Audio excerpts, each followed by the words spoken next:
Olá, tudo bem? Aqui é a professora Kelly e nós vamos para mais uma aula de geografia.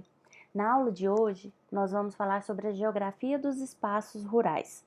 Esse assunto está lá no módulo 16 da apostila do terceiro bimestre.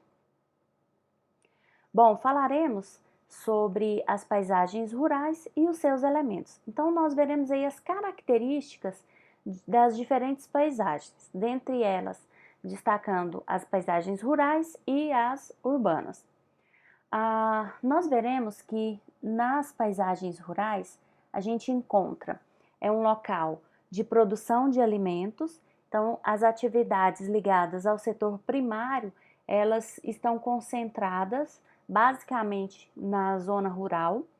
É um espaço de ausência de elementos urbanos, né? Então há essa distinção bem estabelecida de campo, né, e cidade, e no campo você não vai encontrar certos espaços, certos estabelecimentos que são específicos da cidade.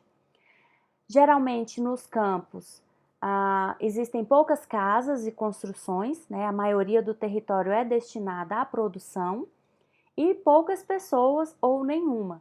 Isso aí é reflexo do êxodo rural, né? Do aumento do número de pessoas na cidade. Já nas paisagens urbanas, temos como características a existência de lojas e comércios, espaços com infraestrutura urbana, e aí quando eu falo de infraestrutura, eu estou falando de asfalto, de rede de água, né, tratada, de esgoto, toda essa infraestrutura que compõe aquelas necessidades básicas, né, mínimas ali da vida na cidade. É um local com muitas construções, né, casas, prédios, indústrias, e também onde há concentração de muitas pessoas. Nós vamos ver que a agricultura ela é uma atividade, tá, onde ocorre o cultivo de alimento e matéria-prima agrícola. Então, é a fonte de vários produtos, né, principalmente ligados aí à alimentação, que garantem a nossa sobrevivência. Então, pessoal, a agricultura é uma atividade muito importante, tá? Muito importante mesmo para o nosso bem-estar, para a nossa vida, para a nossa sobrevivência. E aí nós vamos ver que a agricultura, ela surgiu há cerca de 10 mil anos atrás, tá? E aí não só a agricultura, como também a pecuária. A agricultura é a parte do plantio e a pecuária é a parte de criação de animais. E esse processo ele se deu a partir aí da aquisição de conhecimentos, tá? Que foram sendo acumulados e depois passados de pai para filho. E esses conhecimentos, eles giram ali em torno de alguns aspectos muito importantes. Dentre eles, a observação do clima, a escolha de espécies, né, de plantas adequada para cada região, o aproveitamento da água e do solo.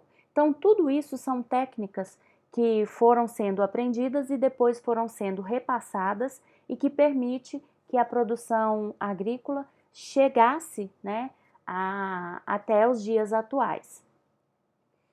Uma outra atividade também é a pecuária, que está ligada à criação de animais, tá? Os rebanhos, eles podem ser dos mais variados, bovinos, né, que são os bois e as vacas, suínos, que são os porcos, ovinos, ovelhas e carneiros, caprinos, cabras e bodes, equinos, que são os cavalos, os muares, mulas, asininos, que são os jumentos, e bufalinos, que são os búfalos. Então, são esses diversos tipos de animais que podem ser produzidos, né, que compõem aí a produção pecuária. Então, a pecuária, ela pode ser classificada de acordo com a maneira como os animais são criados. Se eles são criados de forma sedentária ou nômade. Quando nós falamos de criação sedentária, quando geralmente esses animais são criados em espaços fechados, né?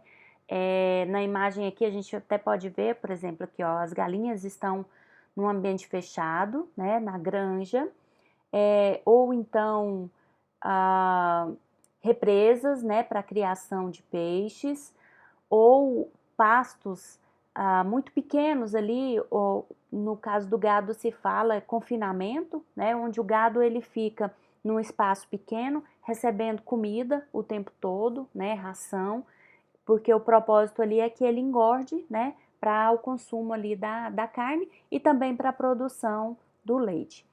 E quando nós falamos dessa classificação, né, conforme a maneira que eles são criados, que nós falamos do nômade, é quando o animal ele é criado solto, né, em grandes áreas.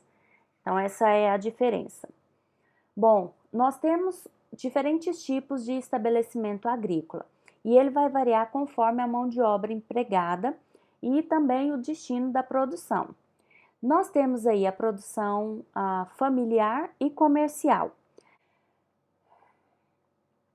Bom, na produção familiar, nós vamos ter o consumo próprio, tá? Então, tudo que é produzido ali tem a finalidade de atender às necessidades das pessoas que vivem naquela propriedade, né? O dono, a família, né? E agregados, caso haja. E também o que excede da produção, aquilo que eles não consomem, ele é colocado, né, para ser vendido em mercados locais ou regionais. Uma outra característica da mão de obra familiar é que esse trabalho ele pode possuir ali alguns empregados assalariados. Tá? Utiliza ali o recurso da família, da mão de obra dos integrantes, mas ele pode também estar contratando ali algumas pessoas para ajudar nas atividades. Já as atividades destinadas aí, né, à produção comercial, ele geralmente é voltado para a produção em larga escala e possui funcionários especializados com salários melhores. Então, o foco, nesse caso, é atender às indústrias e às exportações. Então, essa propriedade rural, ela vai ter como objetivo produzir, às vezes né, ou mais produtos, mas sempre com foco para exportação, né, produzir em grande quantidade para que ela possa estar vendendo, não só para atender o mercado interno, né, no Brasil, quanto o mercado externo, outros países. Uma outra coisa também importante é o volume e a rentabilidade da produção. Nós vamos ver que existe a produção intensiva e a produção extensiva. Quanto à produção intensiva, ela é caracterizada pelo alto investimento, possui uma elevada produtividade e uma elevada rentabilidade. Então, quando eu falo de intensiva, é que o foco ele é voltado, né, para a produção de um produto e o investimento, a dedicação, o lucro, né, tudo aquilo ali é muito grande, porque o objetivo é aquele.